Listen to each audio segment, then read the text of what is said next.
Hey guys, if you have a sharp eye and if you've seen the 9 Merlin engines of the Falcon 9, you'll notice that the center engine is longer than the others. Now, why is that? Stage 1, command 2, startup pressures. Oh, it's 15 seconds.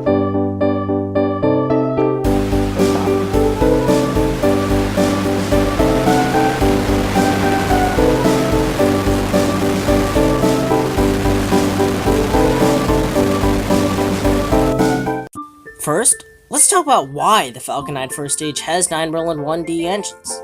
When SpaceX decided to reuse their boosters, they needed a reliable and cheap engine. However, they couldn't even find an engine that suited their needs. So they decided to build their own. And in order to achieve an engine with a high thrust amount for low cost, SpaceX decided to mass produce small engines and put them together in clusters to achieve the high amount of thrust. This even had benefits, such as when an engine failed during CRS-1, and the flight still went on well despite the failure. SpaceX also designed the rocket to be reusable. And in order to achieve this, they had to propulsively land their first stages. And by using 9 engines, they were able to control the thrust by throttling all 9 engines as needed and also shutting them down. In fact, during launch, they have to shut down 2 engines midway through the flight just to reduce thrust as the vehicle burns off fuel and oxidizer.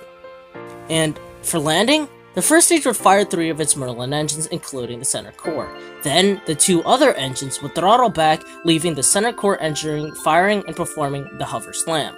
Although the center engine did not have enough thrust to even make the booster hover, it was able to slow the booster down enough to impact the ground at close or at 0 meters per second, which is insane.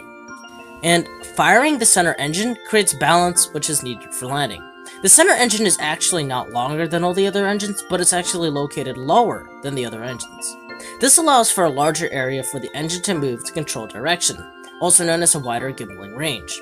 This is actually much more effective than trying to fire all 9 Merlin engines at once, and this would actually cause less control over the direction of the booster and would result in a failure. So, there you have it. The center engine of the Falcon 9 is located lower to enhance directional control to ensure a smooth landing. This wider range of maneuverability, also known as a wider gimbaling range, also allows for a very precise and on-target landing.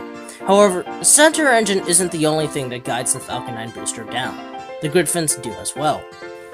We'll talk about that in a later video. Rockets may be hard to understand, but once you take the time to learn and understand them, you'll realize how simple they really are.